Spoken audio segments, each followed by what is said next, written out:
கண்மணி அன்புன்னு அடுத்த வர எபிசோடில் பார்த்தீங்கன்னா, கண்மணியும் அன்பும் அவங்க ஃபேமிலியை கூட்டிட்டு பார்த்தீங்கன்னா, கண்மணி வீட்டுக்கு போயிருப்பாங்க. அதாவது அவங்க அண்ணன் வந்து ரெடி பண்ண அந்த கெஸ்ட் ஹவுஸ்க்கு போயிருப்பாங்க. அதுக்கப்புறம் அந்த ஊர்ல இருந்து சாமி கும்பிடும்போது பார்த்தீங்கன்னா, அங்க வந்து கொலு பொம்மையெல்லாம் ரெடி பண்ணி ஒரு குடிசைக்குள்ள வச்சிருப்பாங்க. அத பார்க்கலான்னு சொல்லிட்டு கண்மணி உள்ள போம்போது, அங்க பார்த்தீங்க அப்படின்னா, கரண்ட்லேருந்து பவர் வந்து ஷாக்லாம் பாஞ்சு எல்லாமே எரிய ஆரம்பிச்சிரும். அதுக்கப்புறம் கண்மணி வந்து அந்த நெருப்புல மாட்டிப்பாங்க. "என்னை காப்பாத்துங்க, காப்பாத்துங்கன்னு" கத்துவாங்க. அப்போ குடும்பமே வேகமா ஓடி வருவாங்க.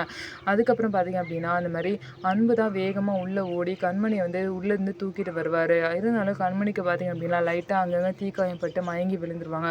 அவரு தான் வந்து பார்த்தீங்க அப்படின்னா, கண்மணிய வந்து கார்ல வச்சு கூட்டிட்டு போவாரு.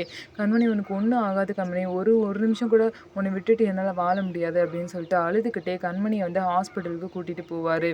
ஸோ பார்த்தீங்க அப்படின்னா, குடும்பமே கண்மணிக்கு இப்படி ஆயிடுச்சுன்னு சொல்லிட்டு ரொம்பவே வருத்தத்தில இருக்காங்க. ஸோ இதுக்கப்புறம் என்ன நடக்க போகுது? கண்மணி எந்த பிரச்சனையும் இல்லாம உயிர் மீண்டு வந்துருவாங்களா? அப்படின்னு சொல்லிட்டு நம்ம வெயிட் பண்ணி பார்க்கலாம். நம்ம வீடியோ உங்களுக்கு பிடிச்சிருந்தா நம்ம வீடியோவை லைக் பண்ணிக்கோங்க. மறக்காம நம்மளோட சேனலை சப்ஸ்கிரைப் பண்ணிட்டு பாருங்க.